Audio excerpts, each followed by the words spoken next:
So hello everyone, once again welcome back to my YouTube channel. और maths का paper conclude हो गया है। अब जो तुम्हारे पास नेक्स्ट स्ट्रेटजी होना चाहिए वो तुम्हारा होना चाहिए इंग्लिश में कैसे हमें 80 आउट ऑफ 80 स्कोर करना है। उससे पहले जो जो चैनल को सब्सक्राइब नहीं किया एक बार जरूर चैनल को सब्सक्राइब कर लेना, क्योंकि मोस्ट इंपॉर्टेंट वीडियो जो होगा इसी चैनल पे आते रहेगा। ठीक है। देखो, तुम्हारे पास फिजिक्स का पेपर, केमिस्ट्री का पेपर, मैथ्स का पेपर सब हो चुका है और तुम्हें बहुत सारे में हो सकता है कि तुम्हारा पेपर जो होगा वो अच्छा नहीं गया होगा। अब इसको तुम्हें अगर बोर्ड में तुम्हें अच्छा परसेंटेज लाना है तो फिर तुम्हें इंग्लिश में तुम्हें बहुत अच्छा स्कोर करना पड़ेगा, क्योंकि तुम्हारा हो सकता है फिजिक्स में पेपर उतना अच्छा नहीं गया होगा या मैथ्स का पेपर उतना अच्छा नहीं गया होगा, तो तुम्हें इंग्लिश में 80 आउट ऑफ 80 लाना है। अब क्या होता है कि बहुत सारे जैसे मैंने भी बोर्ड दिया था तो उस क्या प्रॉब्लम होता है वो चीज को भी हम इसमें एक्सप्लेन करेंगे। देखो, समझते हैं सबसे पहले कि इंग्लिश में सबसे ज्यादा जो प्रॉब्लम क्रिएट करता है वो तुम्हारा टाइम मैनेजमेंट नहीं हो पाता है। ठीक है, तो टाइम मैनेजमेंट बहुत ज्यादा इंपॉर्टेंट है।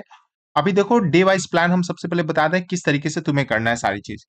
तो सबसे पहले तुम्हारे पास अगर हम पेपर में बात कर ले तो तुम्हारे पास तीन सेक्शन होता है, एक रीडिंग सेक्शन, एक राइटिंग सेक्शन और एक लिटरेचर। लिटरेचर तुम्हारे पास 40 मार्क्स का होता है, राइटिंग सेक्शन 18 मार्क्स का और रीडिंग सेक्शन 23 मार्क्स का होता है। ठीक है, ये तुम्हारे पास ओवरऑल है। अभी जो है, सबसे पहले लिटरेचर जो में तुम्हारे पास 40 मार्क्स का होता है, जिसमें कि तुम्हें विस्टास फ्लेमिंगो हो गया और उसी में तुम्हारे पास पोएम इंक्लूड होता है। तो सबसे पहले वन शॉट वीडियो देखना है। ठीक है, वन शॉट वीडियो देखना है और उससे जो जो भी की पॉइंट्स है उसको लिखना है। ठीक है, क्योंकि की पॉइंट से तुम्हारे पास क्या होगा कि स्टोरी तुम्हारे पास माइंड में रहेगा। उसके बाद पोएम में जितना भी तुम्हारे पास ऑथर है, पोएम का जो भी ऑथर है वो ऑथर का नेम तुम्हें याद रखना है। ठीक है, क्योंकि डायरेक्टली क्वेश्चन आता है। और पोएम से तुम्हारे पास स्टेंजा गिवन होता है और उसको तुम्हें एक्सप्लेन करने के लिए या हो सकता है तुम्हारे पास वहां से कुछ क्वेश्चंस, दो तीन क्वेश्चन को अटैच करके पूछ लिया जाता है।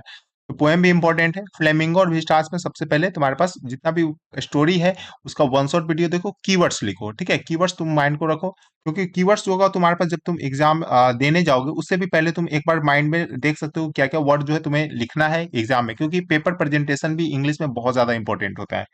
नेक्स्ट अगर मूव करें तो राइटिंग सेक्शन में तुम्हारे पास नोटिस, लेटर और जॉब एप्लीकेशन में तुम्हें एक लिखना होगा, इनविटेशन और रिप्लाईज में कोई एक, और रिपोर्ट एंड आर्टिकल में कोई एक तुम्हें लिखना है। ठीक है, और इसमें सबसे ज्यादा जो इंपॉर्टेंट होता है वो फॉर्मेट। फॉर्मेट बहुत ज्यादा इंपॉर्टेंट हो, अगर फॉर्मेट गलत होगा तुम्हारे पास वहां पे स्टेप मार्किंग में नंबर कटेगा।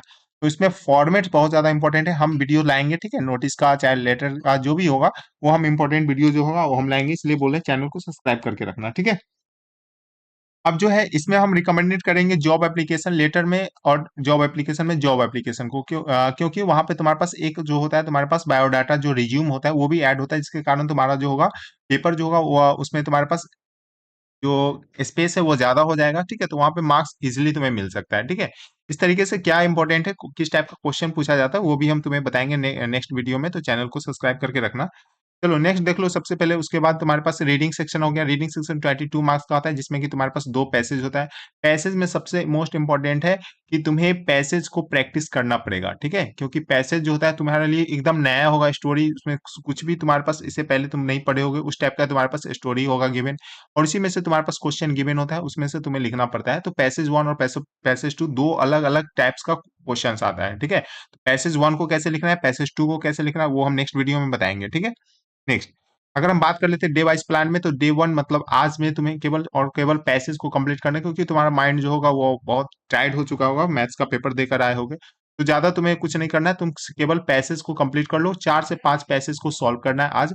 प्रीवियस ईयर क्वेश्चन उठा लो, वहां से सॉल्व कर लो। ठीक है, नेक्स्ट यानी कल जो है तुम्हें करना पड़ेगा लिटरेचर का। लिटरेचर का वन शॉट देख लो। ठीक है, जितना भी वीडियो तुम्हारा स्टोरी है उसका वन शॉट देख लो, उसमें जो भी कीवर्ड्स को लिख लो, और पीवाईक्यू जो भी प्रीवियस ईयर क्वेश्चन है उसे तुम्हें सॉल्व करना पड़ेगा। प्रीवियस ईयर बहुत ज्यादा इंपॉर्टेंट होता है। ठीक है, ऐसे प्रीवियस ईयर तो हर सब्जेक्ट के लिए इंपॉर्टेंट है, इसमें भी तुम्हारे पास इंपॉर्टेंट है। पीवाईक्यू जो होगा तुम्हें सॉल्व करना पड़ेगा। इतना पीवाईक्यू सॉल्व करना है, हम आगे बताते हैं। के बाद डे थ्री में बात कर लेते हैं, तो राइटिंग सेक्शन में तुम्हारे पास करना है। ठीक है, राइटिंग सेक्शन में तुम्हारे पास जितना भी तुम्हारे पास दिया गया है उसका फॉर्मेट बहुत ज्यादा इंपॉर्टेंट है और प्रैक्टिस करना पड़ेगा। इसको बॉक्स में लिखना होता है, बहुत सारी चीज को बॉक्स में लिखना होता है। तो पहले बॉक्स बनाना है या नहीं बनाना है वो सब हम एक्सप्लेन करेंगे। उसके बाद पीवाई क्यूज जो है, पीवाई क्यूज को भी अच्छे से करना है। ठीक है, क्योंकि इसी से तुम्हें पता चलेगा कि किस टाइप का क्वेश्चन जो होता है वो आता है। उसके बाद तुम्हें 2025 का सैंपल पेपर सॉल्व करना है, और प्रीवियस ईयर क्वेश्चन एटलीस्ट तुम्हें 3 इयर्स का सॉल्व करना है, 2022, 2023 और 2024 का।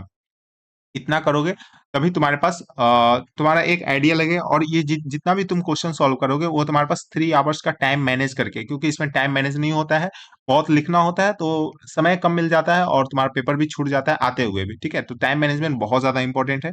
तो इस तरीके से तुम डे 1, डे 2, डे 3 को डिवाइड कर लो जैसे मैंने बताया है, और इस तरीके से इसमें प्रिपरेशन करो। ज्यादा आगे जो भी इंपॉर्टेंट वीडियो होगा वो आएगा इस चैनल पे, तो चैनल को सब्सक्राइब करके रखना, नोटिफिकेशन को भी ऑन करके रखना। ठीक है, तो मिलते हैं नेक्स्ट इंपॉर्टेंट वीडियो के साथ, तब तक के लिए बाय।